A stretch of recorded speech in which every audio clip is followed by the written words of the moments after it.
Hello everyone, it's Jamal Thomas. Welcome to the Progressive Soapbox.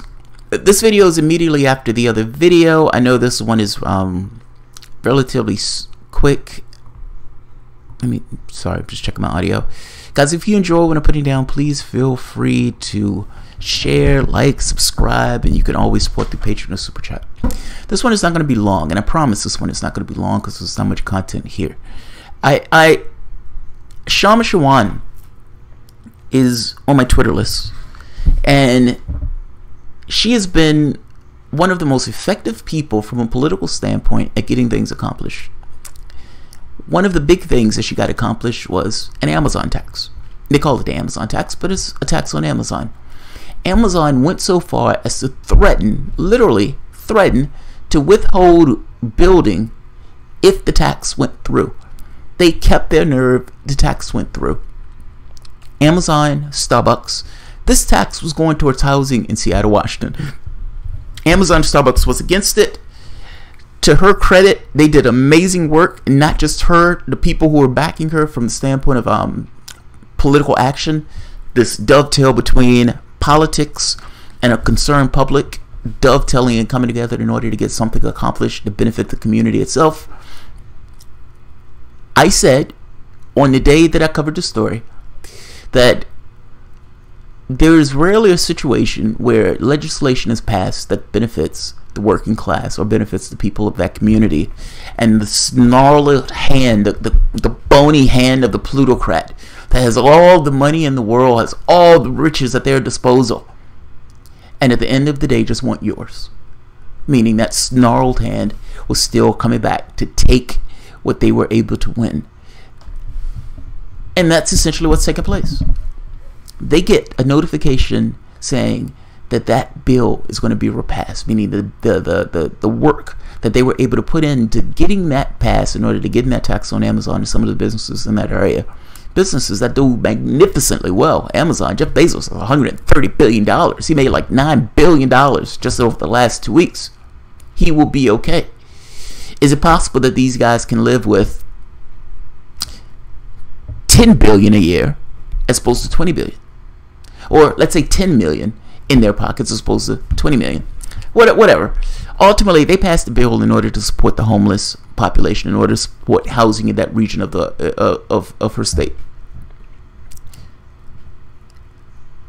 They're going to try to repeal it tomorrow, and she's calling for action and notice. Apparently, this caught her blindsided.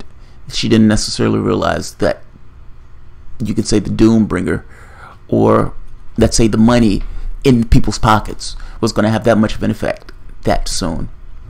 Well, it did. This is Kshama Sawant.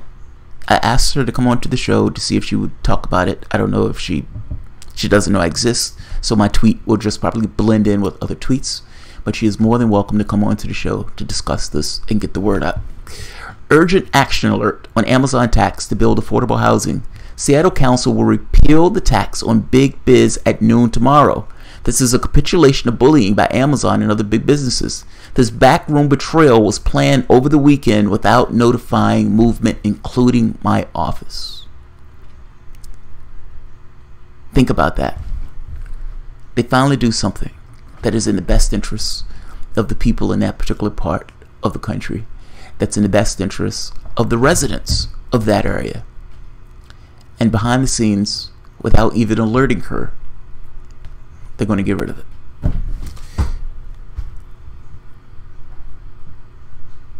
Yeah, I'm gonna leave it at that. There's not much to say on this. I mean, I've always made the point that part of the reason we have a $20 trillion debt is because politicians, Republicans and Democrats, are co-opted classes. You have a process that depends on cash, meaning if for them to get elected, they raise large amounts of cash, gargantuan amounts of cash, Herculean amounts of cash. And the question needs to be asked, but the question is never asked, what are you doing for that money? Are you really getting that money without any strings attached, or is this an investment? An investment to prevent stuff like this, meaning to prevent her from putting through plans that would affect or positively affect the people in that population.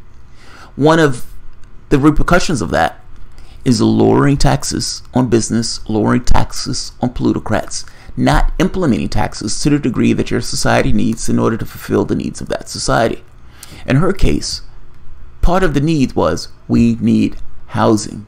The tax rate needs to be whatever the tax rate needs to be to accommodate the things that are taking place for that particular community. Starbucks loves the fact that it has cops. I mean, after all, there were cops that were called to Starbucks in order to get black people who were sitting there minding their own business. They love the fact that they can call the cops. They love the fact that they have a fire department in case anything takes place. Amazon loves the fact that they have cops protecting their private interests if they had people picketing or something to that effect. They love it. They love the paved roads. They love the streets. They love the fact that people can walk on the streets without having somebody hit them on the head or steal their cars. They love all of these aspects of society and community. They just don't want to pay for them. And in this particular case, where they finally had the capacity to actually pay for these things in order to provide housing for people who didn't have housing, behind the scenes, greasing palms, I'd imagine, threatening, browbeating, they were able to essentially undo it, or potentially undo it. Tomorrow, they're trying to pass the undo what they were able to do for fair housing in Seattle, Washington. Hopefully she comes on to discuss it. I'm going to leave it here because I don't know that much additional about it. What I do know is just the overall trends. Part of the reason we have $20 trillion in debt, part of the reason why people are drowning in debt from themselves, is because instead of actually having a decent tax rate that could make sure people had the things that they needed, like access to health care, so they wouldn't be coming out of the pocket massive amounts of money for health care, education, so they wouldn't have $30,000, $40,000 in debt just for the temerity of getting an education, parks, police, fire department. Do you know in Richmond at one point they were having the situation where they were getting people to pay $300 in order to get an ambulance? I shit you not. I'm making the point that this is a society that's crumbling because the people who are co-opted in this process are not doing what they're supposed to do to represent the interests of society, as opposed to representing the interests of the plutocrats who are putting money in their G-string and sitting them out there to parrot ridiculousness, as if we, the richest country on the goddamn planet that could spend $80 billion on a whim to increase the military budget, can't afford to pay adequate housing, adequate schools, adequate health care. I'll leave it at this. Tomorrow, the Amazon tax is potentially going to be repealed. Noon tomorrow, Seattle City Council. Be aware. Thanks, guys.